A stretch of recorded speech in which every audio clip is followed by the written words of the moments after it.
Class में start करने वाले हैं कक्षा 10वीं का पाठ तीसरा वृत्त प्रश्न संग्रह 3.2। स्टूडेंट 3.1 ऑलरेडी मैंने कंप्लीट कर दिया है। आप लोग को इस वीडियो की लिंक इस वीडियो के डिस्क्रिप्शन में मिल जाएगी या तो प्लेलिस्ट में जाके आप लोग उन वीडियोस को देख सकते हो।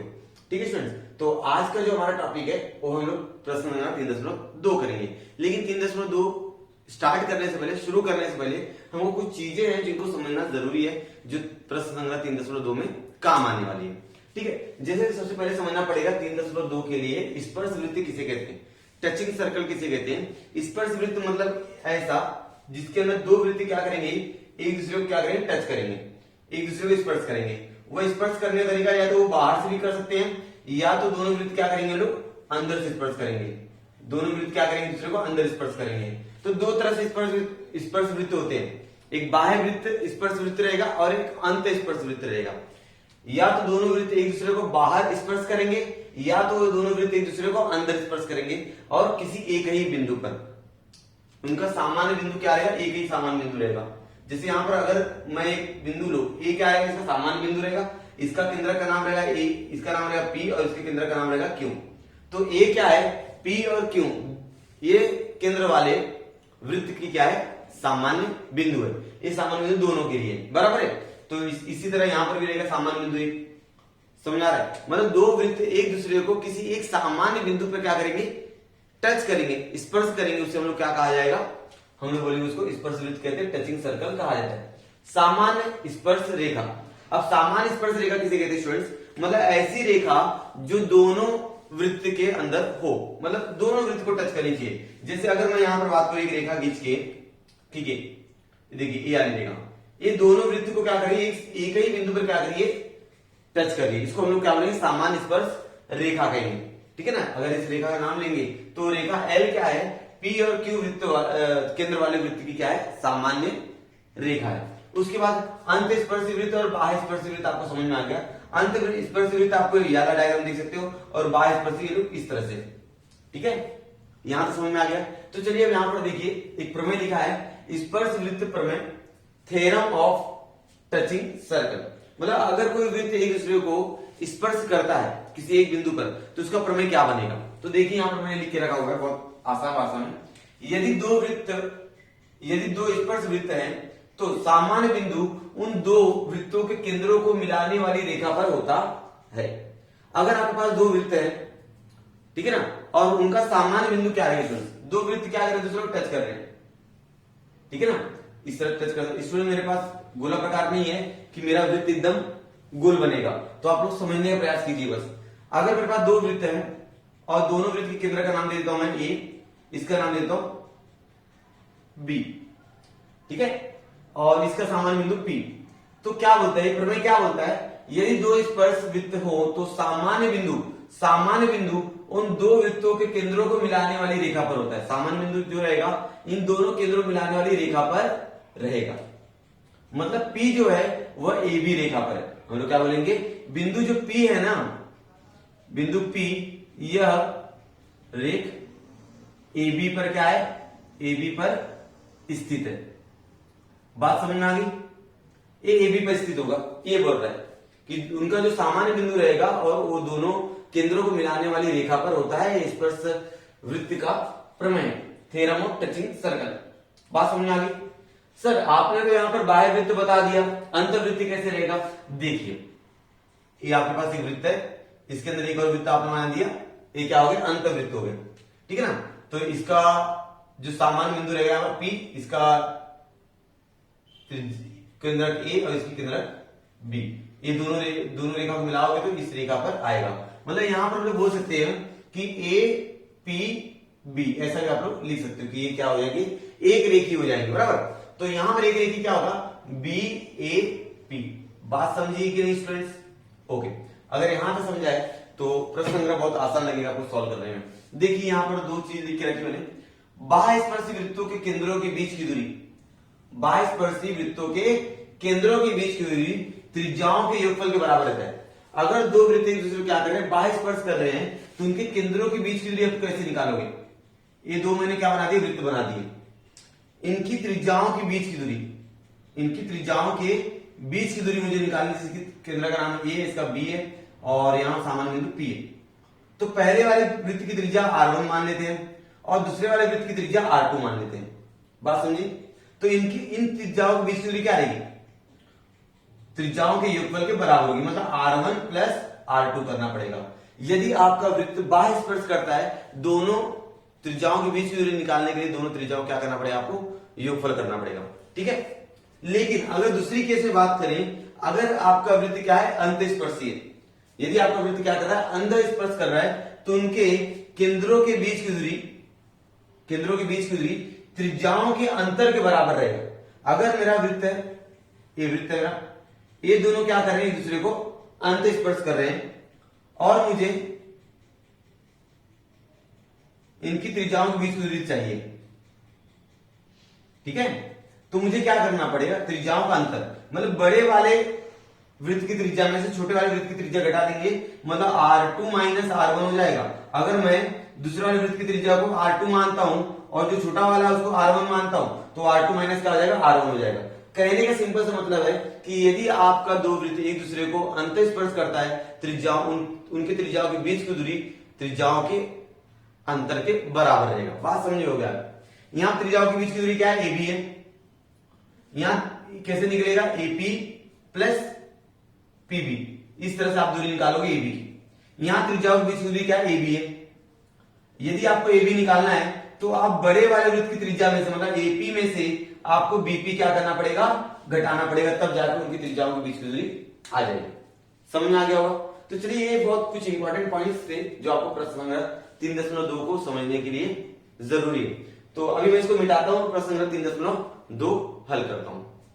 प्रश्न संग्रह 3.2 के तीनों सवाल मैंने यहाँ पर लिख के रखा हुआ है। टोटल 5 सवाल है, 3 सवाल मैंने पहले लिख दिया है। हमारे पास बोर्ड बड़ा है, लोग एक साथ तीनों सवाल कर लेंगे, इससे समय की भी बचत होगी और आपको सारा चीज एक ही साथ मिल जाएगा। ठीक है। चलिए, पहला सवाल क्या हो रहा है कि परस्पर अंतःस्पर्श करने वाले दो वृत्तों की त्रिज्याएं दी गई हैं। मतलब यहाँ पर जो वृत्त है वो क्या कर रहा है? एक दूसरे को अंतःस्पर्श कर रहा है और उनकी त्रिज्याएं दे दी गई है कि 3.5 है और दूसरा है कितना? 4.8। सेमी हो तो उनके केंद्रों के बीच की दूरी ज्ञात कीजिए। क्योंकि स्टूडेंट्स यहाँ पर आपकी जो वृत्त है वह क्या कर रहे हैं? एक दूसरे को अंतःस्पर्श कर रहे हैं। तो अंतःस्पर्श वृत्त किस तरह से होते हैं? इस तरह से होते हैं। ठीक है ना? इस तरह से होते हैं। यहां पर बड़ा वाला जो त्रिज्या रहेगी, ठीक है, ये बड़ी वाली त्रिज्या है। समझ में आ रहा है? ये बड़ी वाली त्रिज्या है जिसको हम लोग बोलेंगे कि आप बोल सकते हो 4.8, जिसको आप लोग मान सकते हो R2। और ये छोटी वाली त्रिज्या, मतलब आपको यहाँ पर कलर बदली करके दिखा देता हूं मैं, ताकि आपको और अच्छे से समझ में आ जाए। ये जो ब्लू वाली दिख रही है, जो ऊपर चलाया मैंने, ये आपका है छोटी वाली वृत्त की त्रिज्या। तो इसका हम वहां पे 3.5, इसको हम लोग R1 मान लेते हैं। बात सही है? तो माना, क्या माना स्टूडेंट्स? माना उनकी त्रिज्याएं R1 और R2 है। सही बात है? ठीक है ना? अब ये दोनों वृत्त क्या कर रहे हैं? दूसरे को अंतःस्पर्श कर रहे हैं। तो हम लोग बोलेंगे यहां पर R2 का मान यहां पर लिखेंगे 4.8 सेंटीमीटर पर लिख दिया जाएगा। फिर R1 का मान कितना लिखा जाएगा? 3.5 सेंटीमीटर। ठीक है ना? अब वृत्त क्या कर रहे हैं? एक दूसरे को अंतःस्पर्श कर रहे हैं। वृत्त एक दूसरे को क्या कर रहे हैं? अंतःस्पर्श कर रहे हैं। बराबर होता है। अगर वो त्रिज्या दूरी निकालनी है तो त्रिज्याओं का अंतर कर दिया, आपको मान आ जाएगा। त्रिज्याओं का अंतर के बराबर होता है या होती है। ठीक है। इसलिए उनके त्रिज्याओं के बीच की दूरी, त्रिज्याओं के बीच की दूरी बराबर R2 माइनस R1। जो बड़ा वाला मान रहेगा उसको R2 मान लिया जाएगा, तो छोटे वाले मान को R1। तो R2 कितना है? 4.8 है, माइनस 3.5 है, घटा दीजिए स्टूडेंट्स, 1 आ जाएगा 1.3 सेंटीमीटर। तो यहां पर उत्तर लिखेंगे बच्चों, क्या है उत्तर? अंतःस्पर्श करने वाले वृत्तों के केंद्रों के बीच की दूरी 1.3 सेंटीमीटर है। आप लोग यहां पर एक लाइन लिख दीजिएगा। ठीक है। तो इस तरह से हो गया हमारा पहला सवाल। अब बढ़ते सवाल नंबर 2 की तरफ। सवाल नंबर 2 क्या है? फर्क क्या है? यहाँ पर अंतःस्पर्शी वृत्त था, यहाँ पर क्या है? बाह्यस्पर्शी वृत्त है। तो बाह्यस्पर्शी वृत्त की त्रिज्याएं दी गई है। पहला दिया 5.5 और दूसरा दे दिया है 4.2। लेकिन दोनों वृत्त बाह्यस्पर्शी हैं, ये चीज दिया है। तो बाह्यस्पर्शी वृत्तों के केंद्रों के बीच दूरी हम लोग कैसे ज्ञात करते हैं, थोड़ी समय पहले मैंने बताया हुआ है। तो हम लोग क्या बोलेंगे, यहां पर हल लिखेंगे, हल, ठीक है ना स्टूडेंट। बाह्यस्पर्शी वृत्त किस तरह दिखते होंगे, इस तरह से दिखते होंगे, देख लीजिए आप लोग, इस तरह से दिखेंगे। तो यहाँ पर पहले वाले वृत्त की त्रिज्या कितनी है, 5.5 है, तो यहाँ पर 5.5 ले लेते हैं बड़े वाले का, और छोटे वाले का ले लेते हैं हम लोग 4.2, और इसको मान लेंगे R1 और इसको मान लेंगे हम लोग R2। मतलब जो छोटा वाला वृत्त है उसकी त्रिज्या R2 हो जाएगी और बड़े वाले वृत्त की त्रिज्या R1 हो जाएगी। तो यहां पर हम लोग लिखेंगे स्टूडेंट्स, माना दोनों वृत्तों की त्रिज्याएं क्रमशः R1 और R2 है, ठीक है ना। R1 मान लिया और R2 मान लिया।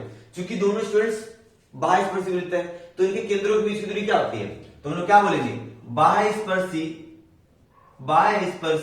ये तो आपने कारण लिख दिया, ये आपने क्या लिखा है, कारण लिखा है। तो लिखेंगे, इसलिए उनके त्रिज्याओं के बीच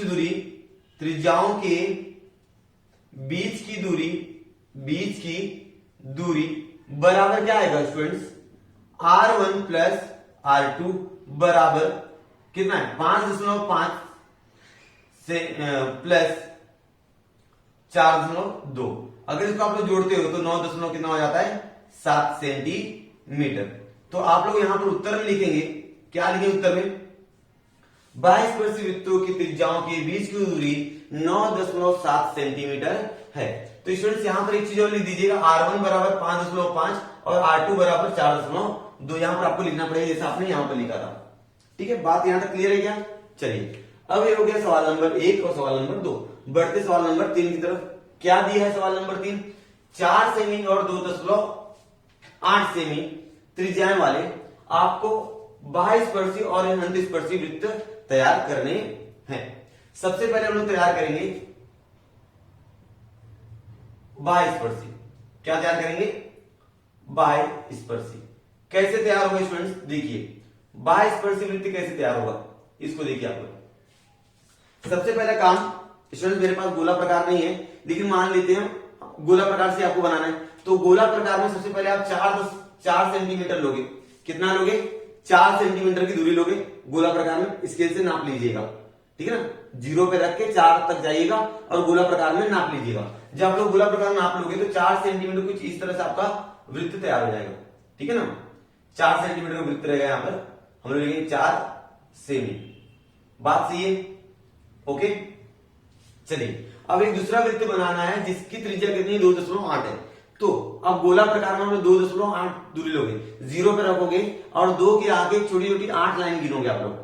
बात समझ, पेंसिल को गोला प्रकार में लोग 0 पे रखो, पेंसिल की नोक 2 के आगे पट्टी लो, 2 के आगे 8 लाइन गिनो छोटी छोटी, तो 2.8 मिल जाएगा। 2.8 लोगे और जो पेंसिल की नोक स्टूडेंट्स यहां पर टच कर दोगे आप लोग, यहां पर टच करके गोला प्रकार नोक यहां पर कहीं रखोगे और टच करके ऐसा एक क्या बना दोगे आप लोग, वृत्त बना दोगे। और ये वृत्त हो जाएगा आपका 2.8 सेंटीमीटर का, ठीक है। इस तरह आप क्या करोगे, बाह्यस्पर्शी वृत्त की रचना करोगे। बात समझ में आई है? चलिए अब अगला बनाते हैं अंतस्पर्शी।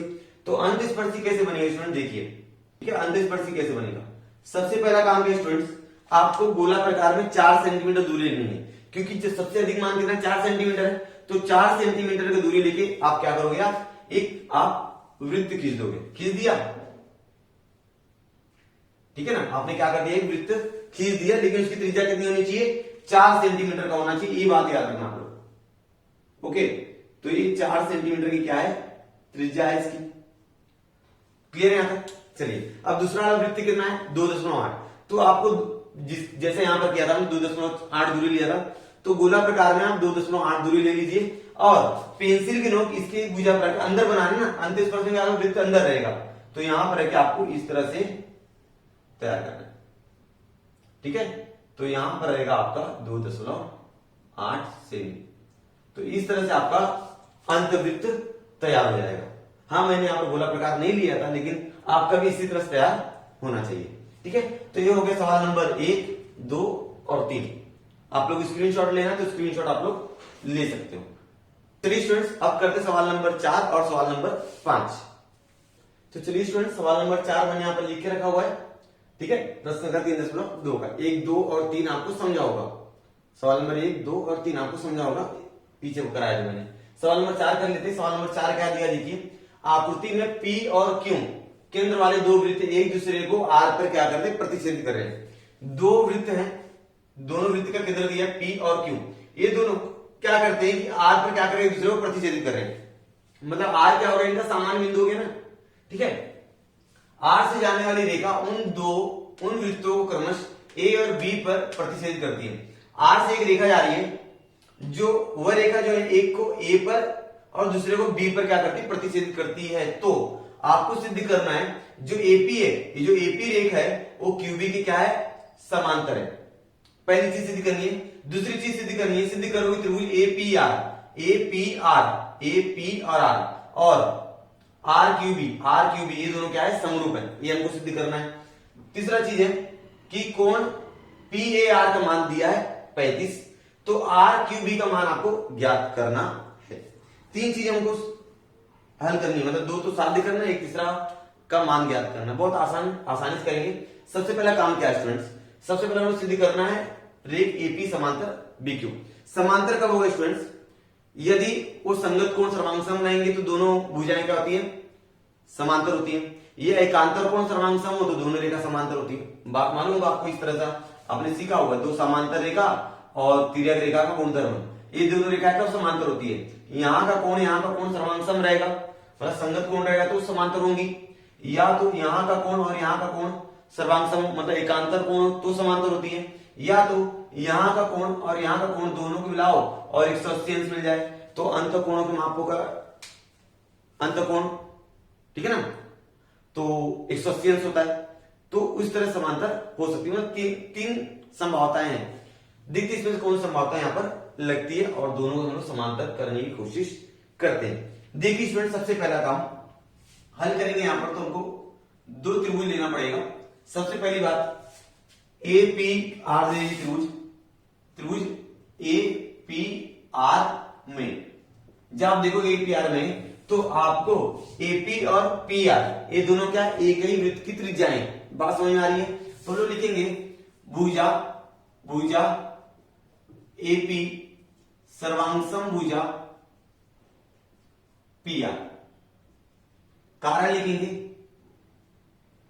एक ही वृत्त की त्रिज्या है, एक ही वृत्त की त्रिज्या है। बात समझ में आ गई है। चलिए अब स्टूडेंट्स आप हमेशा याद रखिएगा कि जब भी किसी त्रिभुज की दो भुजाएं सर्वांगसम होती है, ठीक है ना, उसको हम लोग क्या बोलते हैं, समद्विबाहु त्रिभुज बोलते हैं। क्या कहते हैं, समद्विबाहु त्रिभुज। इसलिए हम लोग क्या बोलेंगे, त्रिभुज APR यह समद्विबाहु त्रिभुज है। कैसे क्या हो जाएगा कि इनके कोण क्या सर्वांगसम हो जाएंगे, क्योंकि ये भुजा क्या समान सर्वांगसम है, तो इनसे निर्मित वाला कोण क्या रहेगा, सर्वांगसम हो जाएगा। कोण PAR सर्वांगसम कोण PRA, ठीक है ना, समद्विबाहु त्रिभुज का प्रमेय। बात समझिए क्या, समद्विबाहु त्रिभुज का प्रमेय समीकरण दे दिए एक। ठीक इसी प्रकार आपने यहां पर क्या, ठीक इसी प्रकार यहां पर भी करेंगे आप लोग। दूसरा वाला वृत्त क्या है, त्रिभुज क्या हमारे पास, दूसरा वाला त्रिभुज हमारे पास है क्या, RQB में भुजा जो आपको RQ दिख रही है, ये सर्वांगसम रहेगी भुजा QB की, स्टूडेंट सुनिए यहां पर, मेरा जो आकृति है थोड़ा सा रॉन्ग है क्योंकि मैंने माप लेके नहीं बनाया, लेकिन जब आप माप लेके बनाओगे तो आपको RQ और QB सबको बराबर दिखाई देगा, ठीक है ना। तो ये यहां पर देखिए मत क्योंकि RQ मेरा छोटा दिख रहा है और QB मेरा बड़ा दिख रहा है, ठीक है ना, क्योंकि मैं माप लेके नहीं बनाया हूं ना। जब आप माप लेके बनाओगे तो आपका वृत्त बराबर बनेगा, तो उनकी त्रिज्या भी आपको सर्वांगसम दिखेगी, ठीक है। तो चलिए, तो जब किसी भी त्रिभुज में दो भुजाएं सर्वांगसम हो तो वो त्रिभुज कौन सा होता है, समद्विबाहु त्रिभुज होता है। तो हम लोग बोलेंगे त्रिभुज RQB यह कौन सा त्रिभुज है? यह समद्विबाहु त्रिभुज है, समद्विबाहु त्रिभुज है, बराबर। जब ये समद्विबाहु त्रिभुज है तो जैसे यहां पर आपने लिखा दो कोण सर्वांगसम होते, तो इसकी भी दो कोण सर्वांगसम रहेंगे। कौन से? Q R B, Q R B सर्वांगसम रहेगा। किसके सर्वांगसम रहेगा? Q B R. बात समझिए, क्यू बी आर कहां से कारण आया? समद्विबाहु त्रिभुज का प्रमेय, त्रिभुज का प्रमेय, ठीक है ना। कक्षा 9वीं में आपने सीखा होगा इसके बारे में, ठीक है, थोड़ा सा उसका रिवीजन हो रहा है, ठीक है। यहां तक समझ में आ गया? चलिए ये बात तो सही होगी आपकी, लेकिन स्टूडेंट्स यहां पर और चीज देखिए आप लोग कि यहां पर जो कोण है ना, ये वाला कोण और ये वाला कोण, आपको शीर्षाभिमुख कोण दिख रहा होगा। शीर्षाभिमुख कोण के लिए इस तरह से एक्स बनता है, यहां कोण और यहां कोण सर्वांगसम होता है, तो लिख सकते हैं ना हम लोग शीर्षाभिमुख कोण। बोलेंगे क्या बोलेंगे? कोण A R P, A R P सर्वांगसम कोण क्या आएगा? ए आर पी होगा ना, Q sorry B R Q, B R Q, शीर्षा 3, समीकरण नंबर हो गया 3। अब देखिए मेरी बात सुनो, अब देखिए ए आर पी कहां है? ए आर पी यहां पर है, ए आर पी यहां पर दिख रहा है आपको, और बी आर क्यू यहां पर दिख रहा है, बी आर क्यू, ये देखो बी आर क्यू। बात समझ? अब ये दोनों क्या है? बराबर है। देखो समीकरण नंबर 3 से आपको दिखेगा इसका दायां पक्ष इसके बाएं पक्ष के बराबर है। समीकरण 1 और 2 में देखो इसका दायां पक्ष इसके बाएं पक्ष के बराबर है समीकरण 3 को देखने पर, क्योंकि ये दोनों बराबर है ना, ठीक है। तो ये दोनों यहां पर बराबर है, तो जब इसका दायां पक्ष के बाएं पक्ष के बराबर है तो ये इसके बराबर रहेगा। बात समझ में आई है? ये इसके बराबर रहेगा। समीकरण 1 और 2 और 3 से क्या लिखेंगे? समीकरण 1, 2 और 3 से क्या? 3 से कोण पी ए आर सर्वांगसम रहेगा क्यू बी आर के। पी ए आर यहां दिख रहा आपको, P A R Q B R यहां कोण। स्टूडेंट्स ये देखो आपको जेड दिख रहा होगा, ये देखो देखो आपको ये जेड दिख रहा है आपको, ठीक है ना। तो ये कौन सा कोण हो गया? एकांतर कोण हो गया। इसलिए हम लोग क्या बोलेंगे? बोलना पड़ेगा, क्या बोलना पड़ेगा? रेख एपी, रेख एपी समांतर रेख बीक्यू। ये आपका क्या होगा स्टूडेंट्स? ये आपका पहला साध्य होगा। क्या होगा स्टूडेंट्स? साध्य नंबर 1। कारण एकांतर कोण कसौटी, एकांतर कोण है ना, तो हम लोग लिखेंगे एकांतर। समझा होगा बात? क्लियर है यहां तक? चलिए ये तो पहला चीज हमारा साध्य हो चुका। दूसरा चीज साध्य करना है कि त्रिभुज ए पी आर समरूप है आर क्यू बी के। तो देखिए दूसरा चीज सिद्ध करना है तो मुझे लिखना पड़ेगा त्रिभुज ए, क्या लिखा है? ए पी आर तथा दूसरा त्रिभुज कौन सा हो गया? आर क्यू बी लोगे। जिसको समरूप सिद्ध करना वही त्रिभुज दिया जाता है, आर क्यू बी बोलोगे, ठीक है। अब देखिए स्टूडेंट्स, अगर आप लोग देख रहे होंगे ए पी आर, कहां पर पहले देखिए ए पी आर और आर क्यू बी, ठीक है, ए पी आर और आर क्यू बी। अगर आप लोग देखोगे तो यहां पर ए पी आर देखो कोण पी ए आर सर्वांगसम था कोण इसमें आर क्यू बी किसका? ए इसके, क्यू बी आर के, ठीक है ना। याला कोण याला कोण सर्वांगसम है। बात क्लियर है? अभी तो आप लोग सिद्ध किए ना, याला कोण इसके सर्वांगसम है और ये कोण इसके सर्वांगसम है। तो कौन सा कोण? कोण ए आर पी सर्वांगसम है कोण बी आर क्यू के। कैसे मालूम पड़ा? 1, 2 और 3 से। 1, 2 और 3 देखोगे तो आपको ये समझ में आता है। समझ में आ गया कि यहां का कोण इसके सर्वांगसम है और यहां कोण इसके सर्वांगसम है, ठीक है। अब जब किसी त्रिभुज में दो कोण सर्वांगसम होते हैं तो कोण क्या हो जाता है? समरूप हो जाता है। तो हम लोग त्रिभुज क्या हो जाएगा? समरूप हो जाएगा। त्रिभुज ए पी आर समरूप त्रिभुज रहेगा आर क्यू बी में कौन सी कसौटी? को को कसौटी से। कौन सी कसौटी से स्टूडेंट्स? को कसौटी से। ये आपका हो गया साध्य नंबर 2। ये साध्य नंबर कितना हो गया? 2 हो गया। क्लियर होगी बात आपको? ओके, चलिए अब आगे बढ़िए। सवाल नंबर मतलब इसका तीसरा करते हैं। कोण PAR का मान 35 है। PAR का मान कितना? 35। ठीक है, PAR का मान 35 है, तो आपको RQB का मान ज्ञात किया। RQB का मान आपको चाहिए। ध्यान सुनिएगा।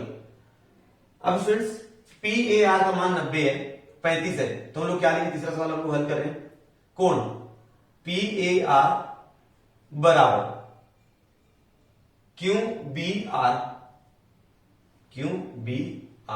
सही बात है, क्योंकि ये कोण जो है इसके सर्वांग है, सही है ना?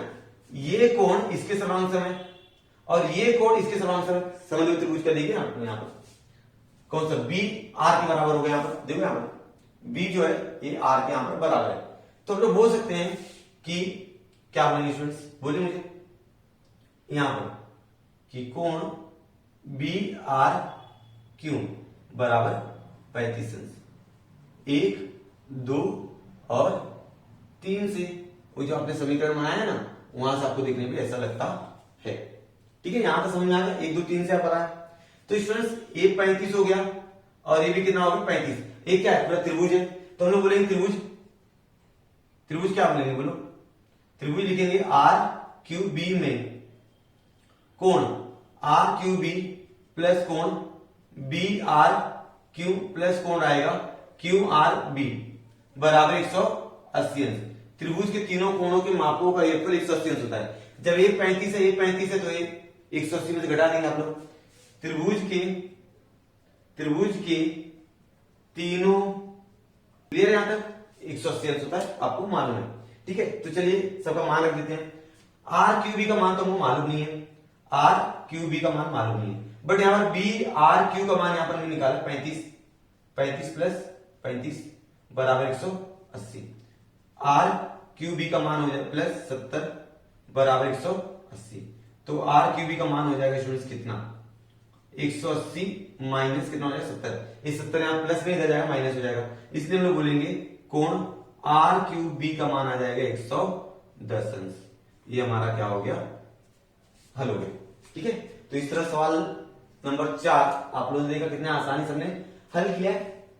उम्मीद आपको समझ में आया होगा। यदि आपको स्क्रीनशॉट लेना चाहते हैं तो इसका स्क्रीनशॉट ले लीजिए। इसके बाद एक ही सवाल बचा हुआ, इसको मिटाता हूं और सवाल नंबर 5 करते हैं। तो चलिए स्टूडेंट, सवाल नंबर 5 आपके सामने लिखा हुआ है। ये आखिरी सवाल है प्रश्न संग्रह 3.2 का।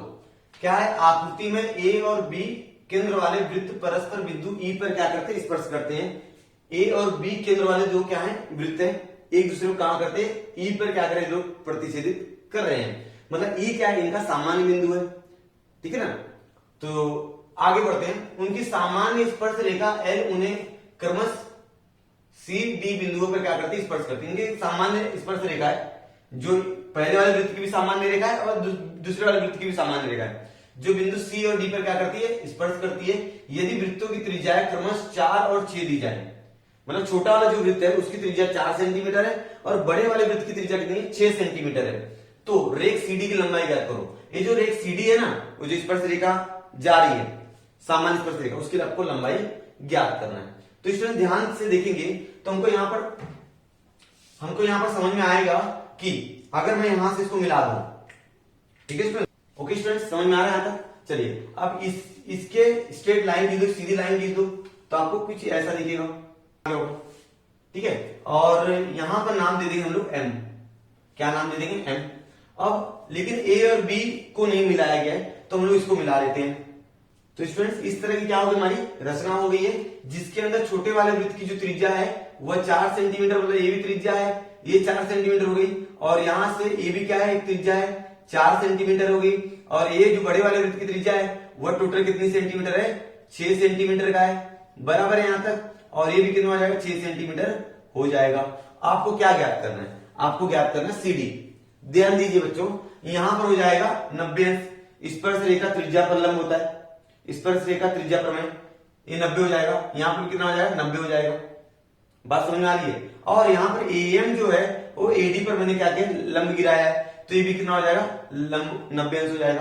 तो 3 कोण यहाँ पर 90 अंश दिख रहा है, 3 कोण आपको कितना दिख रहा है, 90 अंश दिख रहा है। चौथा कोण निकालेंगे, तो चूंकि आपको मानो चतुर्भुज के चारों कोणों के मापों का योगफल 360 होता है, 3 कोण 90 90 90 दिए, चौथा भी 90 ही निकलेगा, तो वह चतुर्भुज कौन सा हो जाएगा, आयत हो जाएगा। मतलब कौन सा चतुर्भुज होता है इसके अंदर प्रत्येक कोण कितना 90 अंश होते हैं, आयत। आप बोलोगे सर वर्ग भी तो होता है, लेकिन वर्ग के अंदर सभी भुजाएं सर्वांगसम भी तो होती है, यहाँ पर सभी भुजाएं सर्वांगसम नहीं दिख रही है, तो यहाँ पर वर्ग हम लोग नहीं बोलेंगे, यहाँ पर बोलेंगे हम लोग आयत। अगर मैं इसको आयत बोल दूं तो यह वाली भुजा इसके बराबर रहेगी, और ये जो AM भुजा है वो CD के बराबर रहेगी। कहने का मेरा मतलब है कि अगर मैंने यहां से AM निकाल दिया तो CD के बराबर रहने वाली है, ठीक है। तो चलिए इसको हल करने का शुरुआत करते हैं। सबसे पहली बात स्टूडेंट्स, यहाँ पर E जो है ये दोनों केंद्रों के बीच की दूरी, मतलब बीच में आ रहा है, ठीक है ना। अभी आपने स्पर्श रेखा वाला देखा है, तो हम लोग यहाँ पर बोलेंगे जो A, E और B है, ये क्या है, स्पर्श रेखा प्रमेय वाला प्रमेय, बराबर है। स्पर्श रेखा प्रमेय के हिसाब से A, E, B एक ही रेखा में आ रहा है। चूंकि यहाँ पर दोनों वृत्तों की त्रिज्याएं दी गई हैं, तो सबसे पहला काम हमारा वही रहेगा कि AC बराबर AE बराबर कितना हो जाएगा, 4 सेंटीमीटर। इसको आप लोग लिख के रखिएगा। और दूसरा DB बराबर BE बराबर कितना, 6 सेंटीमीटर। ये आप लोग लिख के रखना, और इसको समीकरण नंबर दे देंगे आप लोग 1। क्लियर मेरी बात यहां तक, ओके। चलिए अब आगे देखिए, चूंकि आपको मालूम है कि ACD कोण ACD बराबर कोण रहेगा BDC। स्पर्श रेखा त्रिज्या का क्या है, प्रमेय कि वो 90 90 अंश के होते हैं, बराबर यहां पर आप लोग लिखेंगे 90 अंश। क्लियर है। क्योंकि यहां पर AM मैंने DB पर लंब गिराया है, तो मैं बोलूंगा AM लंब है DB पर, इसलिए AMD कोण AMD ये भी कितना हो जाएगा, 90 अंश हो जाएगा, ठीक है। अब चतुर्भुज, एक चतुर्भुज आपको दिख रहा होगा, उस चतुर्भुज का नाम है AMDC। चतुर्भुज AMDC में चतुर्भुज के चारों कोणों के मापों का योगफल कितना होता है, 180 अंश होता है। तो इस चतुर्भुज के चारों कोणों के मापों का योगफल में 360 अंश लिखते हैं, 360 अंश होता है। तो हम लोग लिखेंगे ACD प्लस BDC। देखिए BDC की जगह मैं MDC लिखूंगा, क्या लिखूंगा, MDC प्लस क्या रह जाएगा, AMD, ठीक है। AMD हो गया और MDC हो गया, ACD हो गया, CAM हो गया, CAM की दूरी मालूम है 360 चतुर्भुज का योग। ओके स्टूडेंट्स, यहां से समझाएगा आप लोगों को। चूंकि ये 3 n का मान 90 90 दिया है, 90 प्लस 90 बराबर कोण CAM बराबर 360। ये 90 90 कितना होता है, 270 होता है, इसलिए मैं बोलूंगा कोण CAM हो जाएगा 360 माइनस 270, इसलिए CAM का मान कितना आ जाएगा, 90 अंश। बात समझाए। इसलिए ये जो चतुर्भुज है, क्या नाम चतुर्भुज का, AMDC, यह क्या है स्टूडेंट्स, यह आयत है। क्या है यह, आयत। सबसे पहले आपको बताना पड़ेगा क्या है, आयत है। जब आयत है तो समूह भुजाएं क्या होती है, सर्वांगसम होती है। तो लिखेंगे हम लोग, क्या लिखेंगे, देखिए जो AC है वो बराबर रहेगा MD के, AC बराबर MD। यहां पर हमको बोलना पड़ेगा AC का मान 4 था, इसलिए MD का मान कितना हो जाएगा, 4 सेंटीमीटर। ओके। और आप लोग बोल सकते हो कि AM बराबर है DC के, AM बराबर CD, ठीक है ना। कि क्या है कारण लिखेंगे, आयत के सम्मुख भुजाएं, आयत की सम्मुख भुजाएं। आयत की सम्मुख भुजाएं क्या होती है, सर्वांगसम होती है, ठीक है ना। यहां तक आपको समझ में आ गया। स्टूडेंट्स मैं क्या करता हूं, ये आपको 90 अंश यहां पर दिख रहा होगा, तो AMB, ये जो त्रिभुज है ये आपको समकोण त्रिभुज दिख रहा है, क्योंकि AMB का मान कितना है, 90 अंश है। और एक कर्ण का मान ए बी का मान हमको दिया है, क्योंकि यहां से लेकर यहां तक की दूरी 4 है और यहां से लेकर यहां तक की दूरी 6 है। हमको ए एम बी जो दूरी है वो निकालना है, एम बी जो दूरी है वो हमको क्या करना है, निकालना है। अब कैसे निकलेगा वो ध्यान दीजिए आप लोग, क्योंकि आपको डीएम का मान यहाँ पे मान पड़ेगा 4 है, तो हम लोग कैसे निकालेंगे, ठीक है। देखिए एमबी बराबर हो जाएगा स्टूडेंट्स, एमबी बराबर हो जाएगा डीबी माइनस डीएम। तो डीबी का मान कितना है स्टूडेंट्स, पूरा 6 है, यहां से मान पड़ा डीबी का मान कितना है 6, तो 6 माइनस 4 बराबर एमबी का मान कितना आ गया स्टूडेंट्स, एमबी का मान आ गया आपका 2 सेंटीमीटर। क्लियर।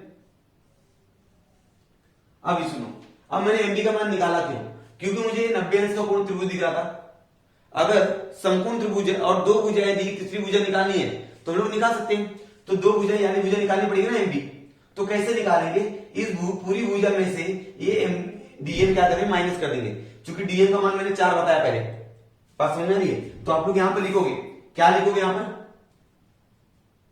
1 और 2 से, 1 और 2 से आपको मालूम पड़ा, ठीक है। अब देखिए यहां पर ए बी की दूरी कैसे निकालेंगे हम लोग, ध्यान दीजिएगा बच्चों एकदम अच्छे से। ए बी की दूरी आप कैसे निकालोगे, ए बी आपका निकलेगा ए प्लस ई बी, क्योंकि दो त्रिज्याओं के बीच की दूरी है ना, त्रिज्याओं के बीच की दूरी है, तो हम लोग उसको जोड़ देंगे, तो हमारा हो जाएगा 4 प्लस 6 बराबर 10 सेंटीमीटर। ओके, इधर देखेंगे स्पर्श वृत्त प्रमेय, ये जो वृत्त एक दूसरे को बाहर स्पर्श करते हैं, त्रिज्याओं के योगफल के क्या होता है, बराबर होता है। त्रिज्याओं के बीच की दूरी त्रिज्याओं के योगफल के बराबर होती है, बराबर यहां तक। चलिए अब त्रिभुज देखिए आप लोग, त्रिभुज ए एम बी में कोण जो है ए एम बी जो है वो 90 अंश का है, इसलिए पाइथागोरस प्रमेय से चलिए पाइथागोरस प्रमेय लगा दीजिए। कर्ण का वर्ग, ए बी यहां पर कर्ण है, ए बी का वर्ग बराबर ए एम का वर्ग प्लस एम बी का वर्ग। अब देखिए ए बी का मान कितना हमारे पास 10 है, तो 10 का वर्ग करेंगे, ए एम का मान कितना हमारे पास नहीं मालूम है, ए एम का मान नहीं मालूम है, एम बी का मान है 2, तो 10 का वर्ग 100 होता है, और ए एम का मान मालूम नहीं है, इसका मान है 4, इसको उठा के लाइए यहां पर, कितना हो जाएगा, ए एम का मान, ए एम का स्क्वायर बराबर 100 माइनस 4, तो ए एम का स्क्वायर बराबर 96। अब दोनों पक्षों क्या लिए, वर्गमूल लेने पर, वर्गमूल लेने पर, ठीक है ना, वर्गमूल ले लीजिए। जब आप लोग वर्गमूल लोगे तो आपको मिलेगा ए एम बराबर करनी में 96। अब 96 का वर्गमूल होता है क्या, नहीं होता है, तो जब किसका वर्गमूल बाहर ना आए तो उसको क्या करना, 2 भाग में बांटना है, ताकि एक संख्या का वर्गमूल बाहर आए। 16 6 96 होता है, 16 गुणे 6, 16 से कितना होता है 96, 16 का वर्गमूल बाहर आता है, तो आपको 2 संख्याएं ढूंढनी है जिसमें से एक संख्या का वर्गमूल बाहर आना चाहिए। एम का मान आ गया स्टूडेंट्स कितना, एम का मान आ गया आपको 4 करनी में 6 सेंटीमीटर, 4 करनी में 6 सेंटीमीटर। अब मैंने यहां पर बताया था कि ये जो एम है वो सीडी के बराबर है, यहां पर देखिए समीकरण नंबर 2 में एम क्या है, सीडी के बराबर है, तो मैं लिखूंगा यहां पर एम बराबर सीडी, 4 करनी में 6 सेंटीमीटर, कहां से मान पड़ा, 2 से मालूम पड़ा, समीकरण 2 से, इसलिए मैं क्या बोलूंगा, सीडी का मान कितना हो गया, 4 करनी में 6 सेंटीमीटर होगा। ये हमारा हल हो गया, ठीक है स्टूडेंट्स। इस तरह सवाल नंबर 5 हुआ, देखा कितना आसान था। वीडियो को पॉज कर करके रोक के आप लोग कॉपी में लिखते जाइएगा और आपको समझ में आ जाएगा। तो स्टूडेंट्स उम्मीद है आपको पूरी वीडियो पसंद आई होगी, समझाने की पूरी कोशिश की आप लोगों को। यदि आपको वीडियो पसंद आई है तो वीडियो को लाइक जरूर कीजिएगा, और यदि आप लोग स्टूडेंट्स हमारे चैनल पर नए हो और अभी तक आप लोगों ने सब्सक्राइब नहीं किया है तो प्लीज चैनल को सब्सक्राइब कर दीजिए, और मिलते हैं नेक्स्ट वीडियो में, तब तक के लिए धन्यवाद।